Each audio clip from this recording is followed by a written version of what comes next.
नमस्कार दोस्तों, मैं हूं सुरजीत श्यामल और आप देख रहे हैं वर्कर वॉइस .in। दोस्तों, पूरे देश के अंदर सेंट्रल गवर्नमेंट के किसी भी विभाग में, किसी भी मिनिस्ट्री में, किसी भी PSU के अंदर आप कॉन्ट्रैक्ट वर्कर के रूप में, आउटसोर्स वर्कर के रूप में या फिर डेली वेजर के रूप में काम करते हैं तो 1 अप्रैल 2021 से आपका कितना न्यूनतम वेतन होना चाहिए, आज मैं इसकी जानकारी दूंगा।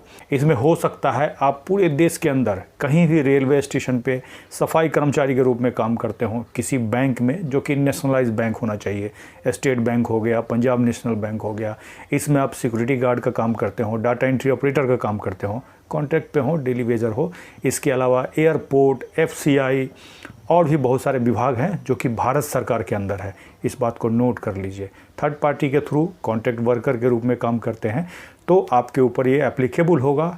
तो 1 अप्रैल 2021 से कितना न्यूनतम वेतन होगा उसकी जानकारी दूंगा, जो कि महंगाई भत्ता ऐड होने के बाद। इसके साथ ही सरकार के उस आदेश का कॉपी भी दूंगा ताकि आप अपने विभाग में उसको दिखा करके उसको मांग सके। तो इसके लिए आपसे अनुरोध है, इस वीडियो पे आप अंत तक बने रहें और अगर आप हमारे चैनल पे नए हैं तो जल्द से जल्द इसको सब्सक्राइब कर लें, बेल आइकन को जरूर क्लिक करें ताकि हम इस चैनल पर आप वर्कर से संबंधित जो भी वीडियो अपलोड करें उसका नोटिफिकेशन आपको सबसे पहले प्राप्त हो। तो आइए दोस्तों, हम इसको स्टेप बाय स्टेप करके जानते हैं, लेकिन उससे पहले वीडियो को लाइक जरूर कर दें। तो दोस्तों, जैसा कि मैंने बताया, सेंट्रल गवर्नमेंट के अंदर आप contract worker, daily Vaser, outsource worker के रूप में काम करते हैं तो 1 अप्रैल 2021 से आपका जो न्यूनतम वेतन है वो बढ़ जाएगा। उसका कारण यही होता है कि हर साल 2 बार, एक बार अप्रैल में और एक बार अक्टूबर में महंगाई भत्ते का notification chief labour commissioner central के द्वारा जारी किया जाता है। ऐसे तो अभी तक क्या होता था, मार्च के अंत में अप्रैल वाला नोटिफिकेशन आ जाता था और सितंबर के अंत में अक्टूबर वाला, और अभी अप्रैल चल रहा है और 1 महीना देर से नोटिफिकेशन निकला है 23 अप्रैल 2021 को। हालांकि ये थोड़ा देर से निकला है, लेकिन ऐसे भी ये जो दर मैं आपको बताऊंगा वो आपके लिए 1 अप्रैल 2021 से एप्लीकेबल होगा, यानी कि 1 अप्रैल से मिलेगा, जो कि अगले महीने के सैलरी में ऐड होकर के आना चाहिए।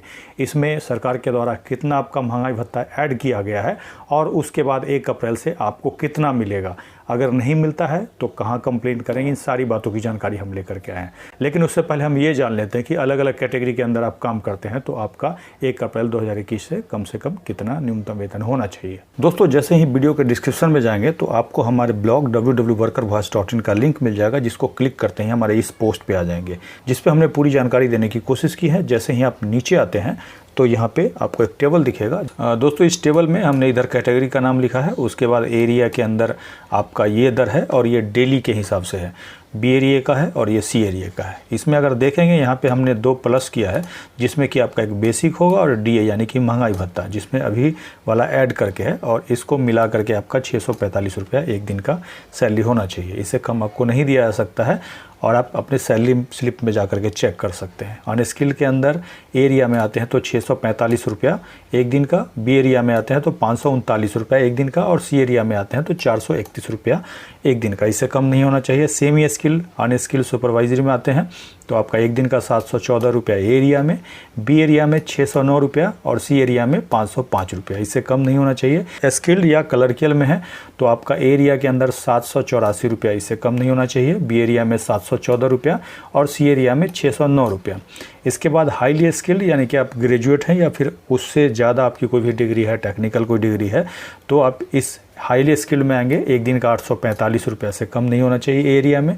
B एरिया में 784 रुपया से कम नहीं और C एरिया में 714 रुपया से कम नहीं। अगर इसके बाद अगर आप कॉन्ट्रैक्ट वर्कर के रूप में, आउटसोर्स वर्कर के रूप में काम करते होंगे तो आपको मंथली के हिसाब से पे किया जाता होगा। उसमें क्या करेंगे, अगर आपका जो डेली का रेट है उसमें 26 से गुना करेंगे तो आपका 1 महीने का सैलरी कुछ इस प्रकार होगा। अनस्किल में है तो 16,770 रुपया एरिया में, B एरिया में 14,014 रुपया और C एरिया में 11,206 रुपया।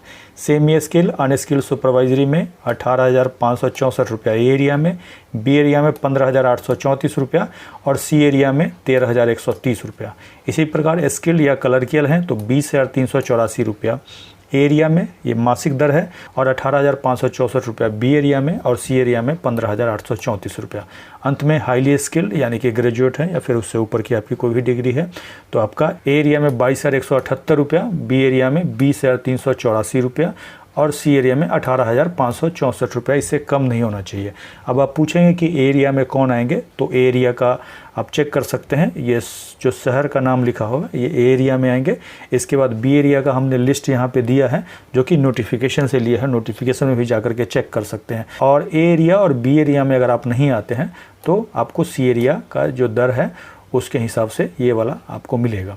और इस पोस्ट के अंत में हमने यहाँ पे नोटिफिकेशन अटैच किया है, जिसको क्लिक करके आप डाउनलोड कर सकते हैं। इसके बाद नीचे जो कमेंट्स का सेक्शन है वहाँ अपना कमेंट्स लिख करके भी आप पूछ सकते हैं। और दोस्तों इसके बाद आपका सवाल होगा कि आपको इस दर से नहीं मिल रहा है तो इसके लिए क्या करेंगे। तो इसके लिए बता दूं कि आप अपने एरिया के रीजनल लेबर कमिश्नर सेंट्रल, उसमें सी लिखा होता है, स्टेट गवर्नमेंट का अलग होता है और सेंट्रल गवर्नमेंट का अलग होता है। तो सेंट्रल में आपको कंप्लेन करना है, और जब भी आप कंप्लेन करें तो जितना आपको कम वेतन दिया जा रहा है न्यूनतम वेतन से, जब भी आप कंप्लेन करें तो जितना आपको कम न्यूनतम वेतन दिया जा रहा है उसके 10 गुने हर्जाने की मांग कर सकते हैं। इसके बाद जब भी कंप्लेन करें लिखित में करें और रिसीविंग जरूर लें। रिसीविंग नहीं दिया जाए तो आप स्पीड पोस्ट से एक कॉपी को भेज सकते हैं। इसके बारे में आपका कोई भी सवाल हो नीचे कमेंट्स में लिख करके पूछ सकते हैं। वीडियो को लाइक करेंगे और अधिक से अधिक शेयर करेंगे ताकि अधिक से अधिक साथियों तक ये जानकारी पहुँच पाए। इसके साथ ही विदा लेता हूँ, जल्द ही एक नई जानकारी के साथ मिलते हैं। धन्यवाद।